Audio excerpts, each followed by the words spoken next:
या ये मजबूरी है कांग्रेस की, या कोई ग्रैंड कोई इसके पीछे कोई ग्रैंड प्लान है? देखिए, चलो भाई नए साथी ढूंढो। मुझे लग रहा है कि कांग्रेस के अंदर एक प्लान चल रहा है कि मोदी जी को कम से कम जितना चाहे उतना शासन करने दो, किसी तरह का कोई व्यवधान ना आए, और उस पे चल रहे हैं। क्योंकि बार बार राहुल गांधी को सामने लाया जाता, अभी इन्होंने दारासी वाला जो कहानी सुनाया कि हर बार हम लोग सुनते थे कि भाई होगा, और क्या होता था रिजल्ट सबको पता है।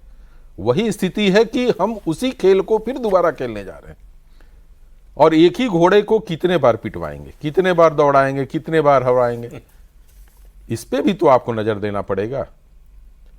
आप देखिए कि यदि वो कहते हैं कि केरल में मेरी जीत है, ये तो मानेंगे ना आप, इस वक्त उनके जितने ऑपोजिशन खेमे के जितने उनके राइवल थे सब पिट गए। तो कि पिटवाया ममता किसने? जी पिट गई, अरे तो तेजस्वी जी पिटवाया पिट गए, किसने? स्टालिन पिट गए। तो पिटवाया किसने? बचे तो राहुल गांधी। वो बचे कहाँ? वो क्या वो डायलॉग कौन से, वो उसका बड़ा फेमस हुआ था एक वेब सीरीज का, तो क्या सब चले जाएंगे तेरा पार्टी बचेगा। बचे तो राहुल गांधी। नहीं, बच के करेंगे क्या? बात है कि हमारे चेहरे पे लोगों का कितना विश्वास है, मतदाता कैसे आएंगे। आप भारतीय जनता पार्टी अपने वोटरों को एक अलग तरीके से ट्रीट करती है, और उसको अपने साथ रखने के लिए वो एक उसकी प्लान है। वो हिंदुत्व के लेकर कभी भी वो समझौता नहीं किया, उन्होंने उस पे लेकर किया, और वो संख्या बढ़ते ही गई। जैसे आप बंगाल का याद होगा, प्रदीप जी ने कहा कि 10% बस हिंदुओं की और वोट चाहिए पिछले की अपेक्षा, लेकिन बंगाल की जनता ने विश्वास नहीं किया प्रदीप जी के बाद पे 15-20% दे दिया, इतनी बड़ी जीत हो गई।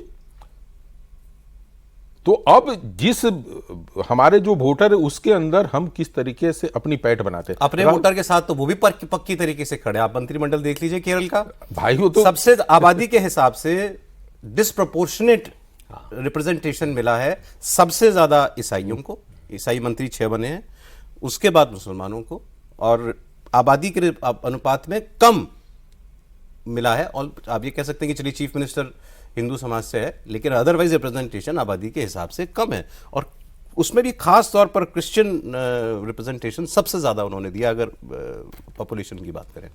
हाँ, आज की अगर ओथ सेरेमनी की बात करें तो सौरभ, नेशनल पॉलिटिक्स के लिए आपसे सबसे बड़ी चीज़ वही थी कि एक तो IUML के साथ आप सरकार बना रहे हैं। जैसे IUML के साथ पहले भी 1979-80 से है कांग्रेस पार्टी, लेकिन तब वो केरल का आमतौर पर इशू हुआ करता था।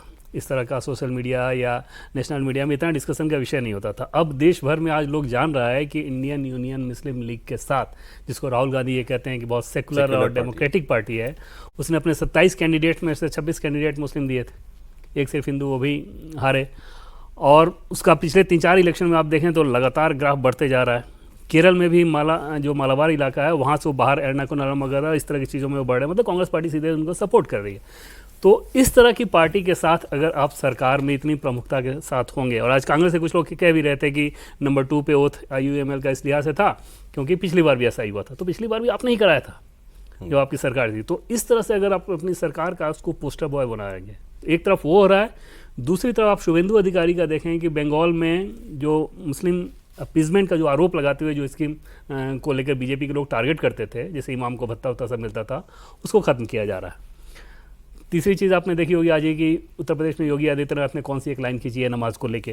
तो इस तरह के पॉलिटिक्स को अगर आप देखें तो समझ में आ जाएगा कि अगर राहुल गांधी फेस हो नरेंद्र मोदी के लिए तो 2029 का जो युद्ध 29 है वो कितना आसान हो जाएगा बीजेपी के लिहाज से। ऐसी चीज़ों को आप कैसे काउंटर कर पाएंगे? वक्फ को लेके जो IUML का केरला में अप्रोच रहा है, शिक्षा पे सौरभ हैरानी होगी आपको जाके कि IUML का पहला पोर्टफोलियो का डिमांड एजुकेशन का रहता है। किस लिए भाई, क्या करना है आपको?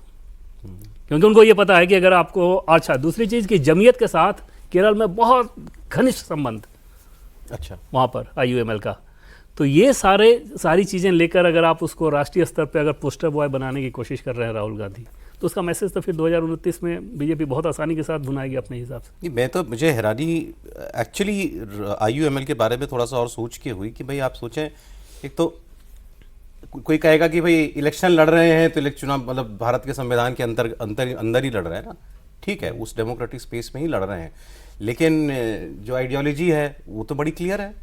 जब आपके नाम में ही मुस्लिम लीग है, आपने एक समाज का ही प्रतिनिधित्व करने के लिए ही पार्टी बनाई है, बड़ा क्लियर है ये भी। और उसकी इतनी इनरोड्स हैं, आज 23 विधायक जीत करके आना, और सही बात है कि शायद मेजोरिटी ना होती अगर ये अलग लड़ रहे होते, तो आज कांग्रेस को शायद मेजोरिटी, मतलब UDF को मेजोरिटी जो है वो ना मिली होती। तो ये बात आपने बिल्कुल ठीक कही कि ये 20 साल पुराना 25 साल पुराना दौर होता तो शायद इतनी चर्चा भी नहीं होती। आज तो हर जगह फोन पे यही आ रहा है ना। और 15% सौरभ विधायक हैं आपके, या 20% आपको कैबिनेट में बर्थ मिल रहा है। बिल्कुल। और आप ये भी तो देखिए, अभी अभी तो मतलब साथ में ही पश्चिम बंगाल और असम का रिजल्ट आया। एक जगह 30% मुस्लिम आबादी, एक जगह 40%। जिसने मुस्लिम अपीजमेंट किया, ममता बनर्जी और कांग्रेस पार्टी। क्या क्या हाल हुआ।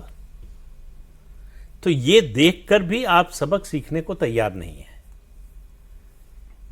बड़ा सीधा सा मैसेज है 2014 से लगातार कंसिस्टेंट कि मुस्लिम वोट का वीटो नहीं चलेगा।